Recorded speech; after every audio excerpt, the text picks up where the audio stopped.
Bismillahirrahmanirrahim.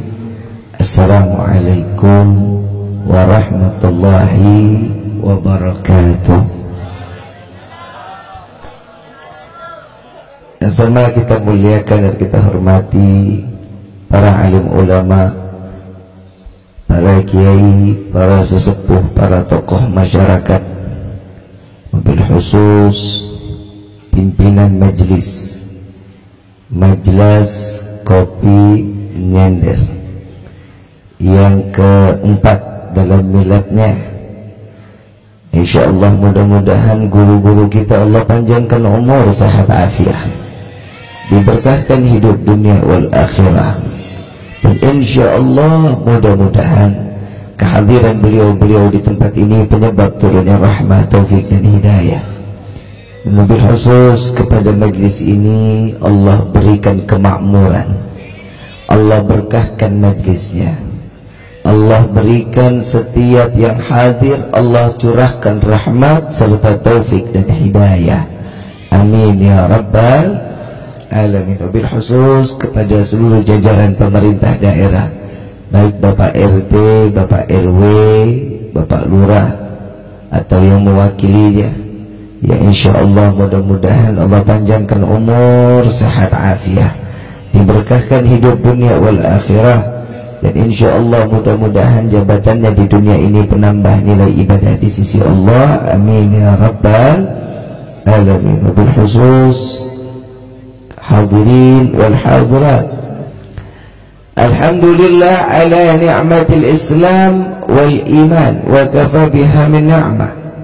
Alhamdulillahilladzi hadana bi abdihil mukhtar man da'ana ilaihi bil idzni wa qad nadana labbaika ya man dallana wa hadana, labbaik ya Rasulullah, labbaik ya Nurullah, labbaik ya Habibullah. Pertama-tama limpahan puji serta syukur kita panjatkan ke hadirat Allah Subhanahu wa taala yang maha agung, yang maha luhur, yang maha bijaksana, yang alhamdulillah di malam yang penuh dalam keberkahan dan kemuliaan ini, di dalam bulan yang Allah haramkan di dalamnya, yang insya Allah mudah-mudahan hari ini menjadi satu bukti kita yang hadir di dalam majlis ini, yang hari ini dosa kita diampuni sama Allah, yang taubatnya diterima oleh Allah, yang dosa dihancurin diganti dengan pahala yang berlimpah. Amin ya rabbal alamin. Salawat beserta salam terlimpah curah kehadiran Nabi besar Muhammad sallallahu alaihi wasallam beserta keluarga, sahabat hingga umatnya sampai yaumil qiyamah. Amin ya rabbal alamin. Ayyuhal hadirun jama'ar rahimakumullah, sesuatu kemuliaan waktu yang diberikan oleh Allah, belajar untuk memanfaatkan waktu dan kemuliaan. Majlis ini tidak akan pernah bisa berdiri kecuali karena Allah memuliakan orang-orang yang berada di dalam majlis ini. Allah tidak menyia-nyiakan waktu kepada setiap hamba jika mereka bisa memanfaatkan waktu agar mereka menjadi orang yang dimuliakan oleh Allah. Karena majlis ta'lim atau majlis zikir atau majlis salawat ini adalah tempat yang paling mulia, tempat yang paling terhormat, yang dimana di dalamnya orang-orang tidak akan pernah berkumpul kecuali dengan hati penuh keyakinan dengan Allah dan keyakinan kepada Nabi Muhammad SAW. Maka dari itu hari ini jangan merubah sesuatu situasi yang sudah diberikan oleh Allah kepada kita di malam ini agar kita menjadi hamba yang dimuliakan oleh Allah. Ilmu penting apa enggak? Wajib apa enggak? Pilih dari orang pintar apa pilih jadi orang soleh solehah? Pilih jadi orang soleh solehah atau menjadi orang pintar? Nah, itu yang ngomong abang soleha katanya. Emang laki-laki sekarang mah takutan banget sama bini. Suami sekarang mah suami soleha, istri-istri soleh. Udah pada berbalik semua, gondrong doang aja. Begitu pulang sampai rumah mah cium tangan sama bini. Saya dapat satu amanah dari Habib Quraisy bin Qasim bin Ahmad Baharun. Guru saya mengatakan, waktu saya keluar dari kantor pondok pesantren Al-Sidku, berjalan-jalan jam 2:30 pagi, melihat situasi pondok, beliau mengatakan, Rifki, di pondok ini sekarang ada berapa santri? Kalau santri aja Habib, santri aja kurang lebih 460 orang. Kenapa Habib? Saya tiap malam berdoa kepada Allah agar santri-santriwati saya yang keluar dari pondok pesantren ini, harapan besar saya menjadi putra-putri yang soleh-solehah. Saya bilang, Habib, mereka kan datang ke pondok ini menuntut ilmu. Kenapa Habib memilih jadi anak yang soleh-solehah? Beliau sambil jawab, sambil mainin pasir di depannya sama tongkat, beliau mengatakan, saya nggak butuh pinter, maling juga pinter. Iya benar juga sih, betul nggak? Motor udah digembok, stang udah dikunci, tetap aja lengit. Betul nggak? Salah siapa? Nggak ada yang disalahin. Malingnya ilmunya terlalu kepinteran. Tuh yang duduk di DPR RI, pinter nggak? Gelarnya banyak nggak? Korupsi.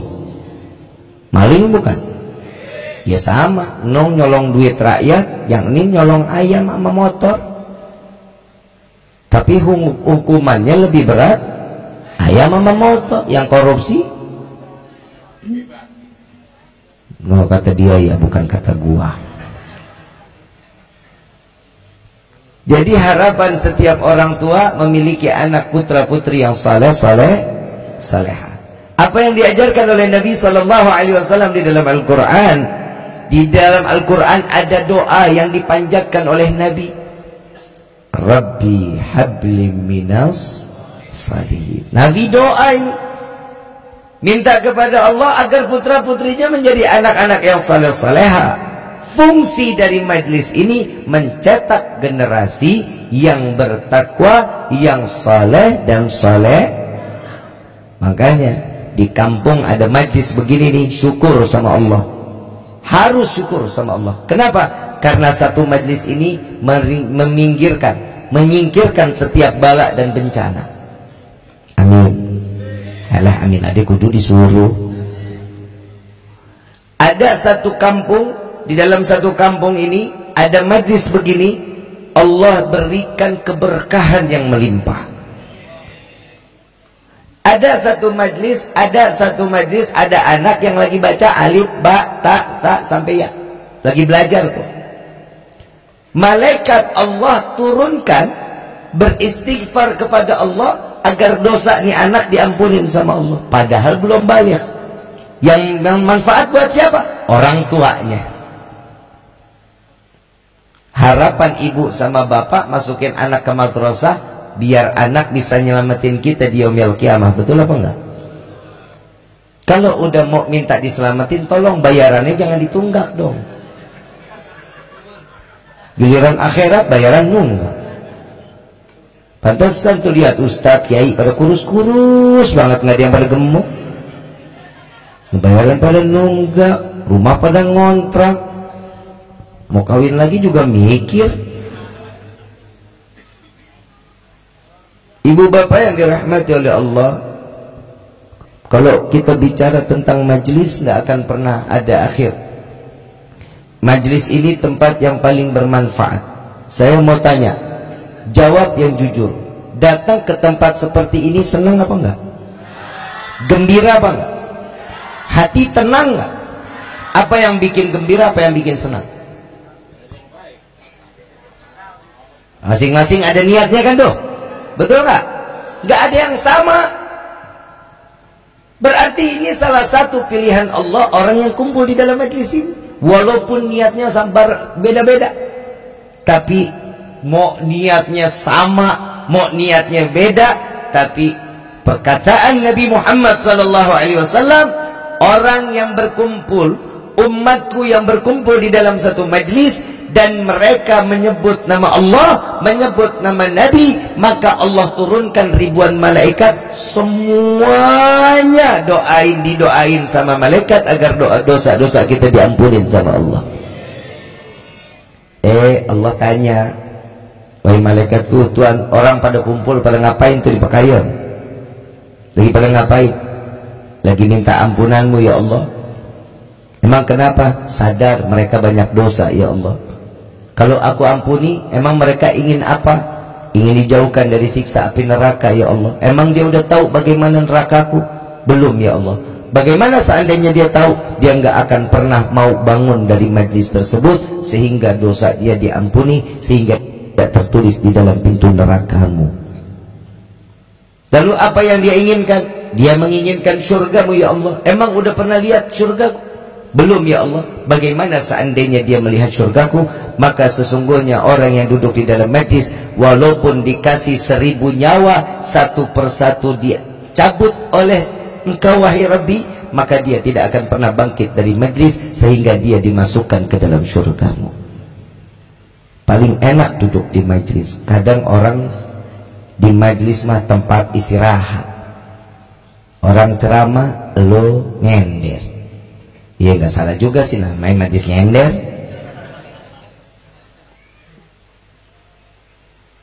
Makanya Nabi SAW paling senang kalau melihat umat-umatnya begini nih, paling senang Nabi. Ini hari kita ngebanggain Nabi loh. Nggak disadarin kan, kita ini kalau udah duduk begini nih hati tenang banget, utang lupa. Betul nggak? Sampai rumah ngelihat gagang pintu, ingat lagi tuh utang. Nikmat hidup kita mah, gak kepikiran apapun, hidup pengennya dengerin aja ilmu. Makanya Nabi bilang jangan sampai 3 hari kita gak denger ilmu. Kenapa? Hati bakal jadi batu keras, gak lunak lagi. Makanya istri sekarang pada berani-berani banget sama laki karena lu gak pernah ngaji. Bini lupa, yang namanya perempuan sekarang Pak, bini sama laki berani-berani banget kalau ngomong tolak-tolak pinggang. Ngamata melatak melotot. Ada di sini ada yang begitu. Colok matanya. Lu takut banget lu. Bu, ibu ngaji. Lu ngaji mamer kerudungan baru.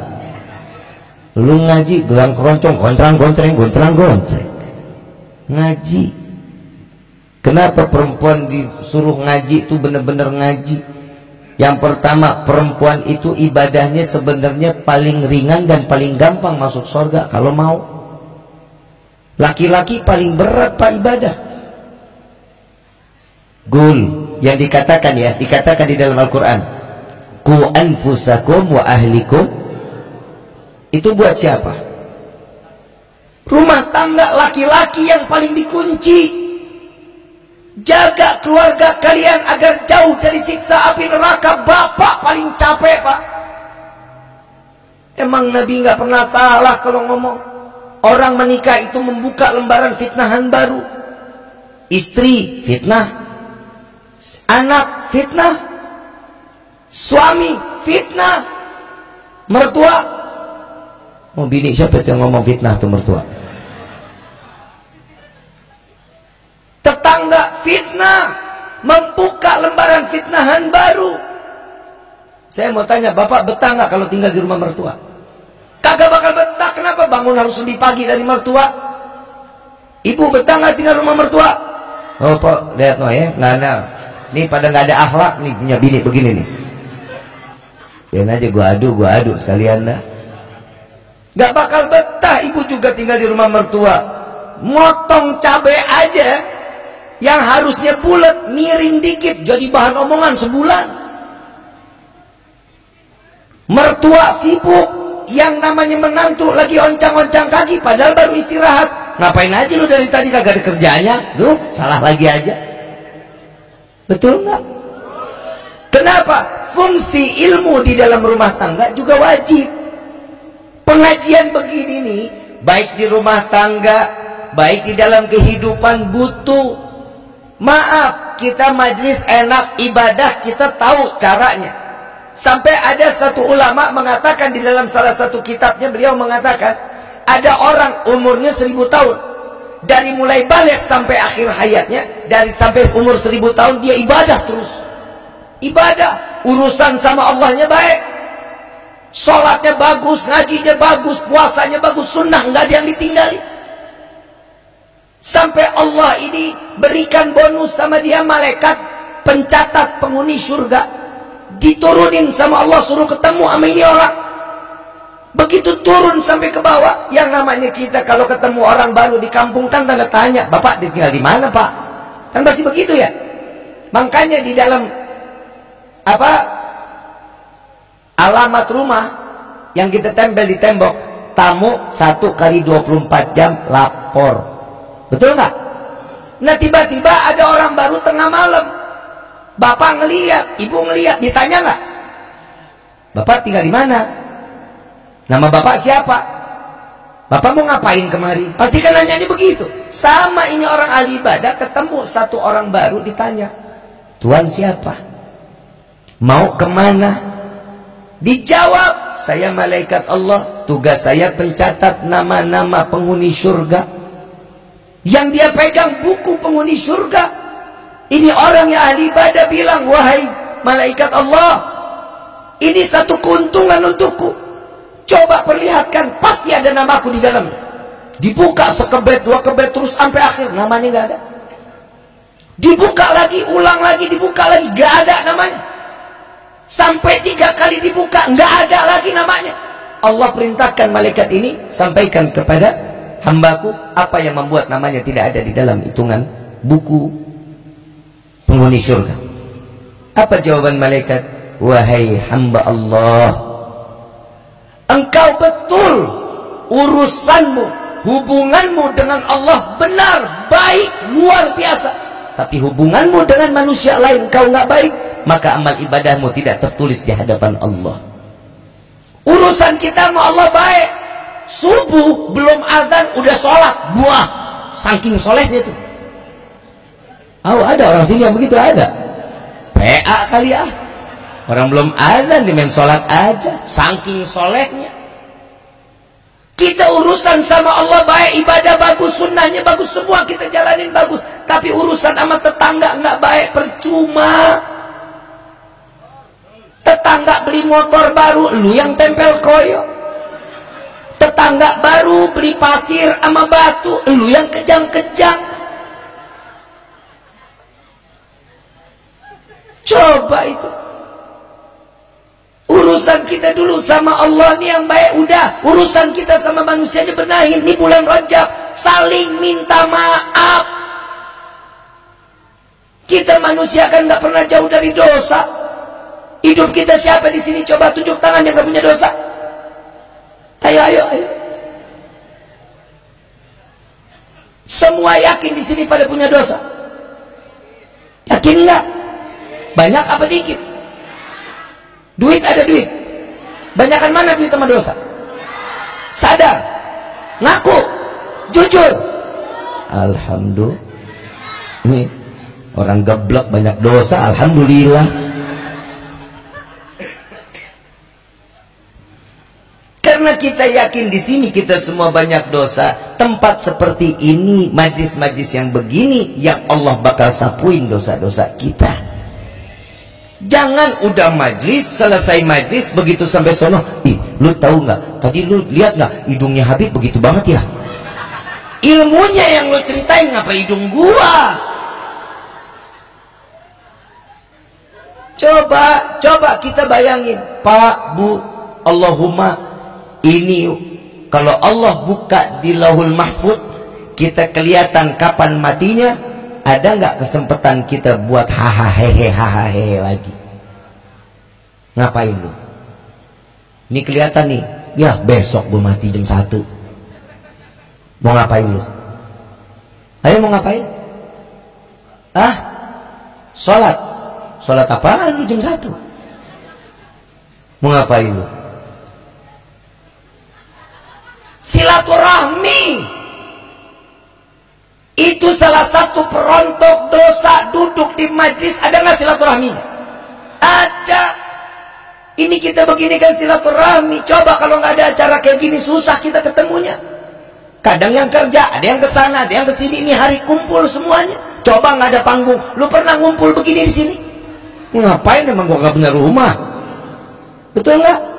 Sekarang yang susah ditagih utang nih malam ada. Orangnya kelihatan depan congorangnya. Betul nggak? Silaturahmi, udah dapat ilmu, silaturahmi, Allah ampunin dosa kita. Orang yang pintar silaturahmi, Allah panjangkan umur. Belum, amin lu. Emang mau lu panjang umur? Yang lain mati lu sendirian mau? Belum rapi men, amin aja lu.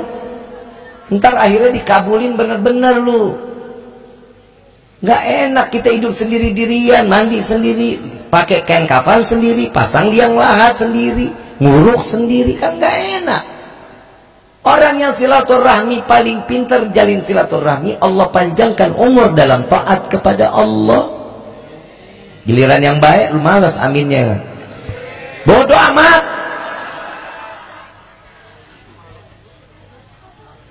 Bib, saya punya tetangga Bib, ahli silaturahmi. Saking ahli silaturahmi, setiap pagi ngopi di rumah saya Bib. Tentu bukan silaturahmi, ngusah.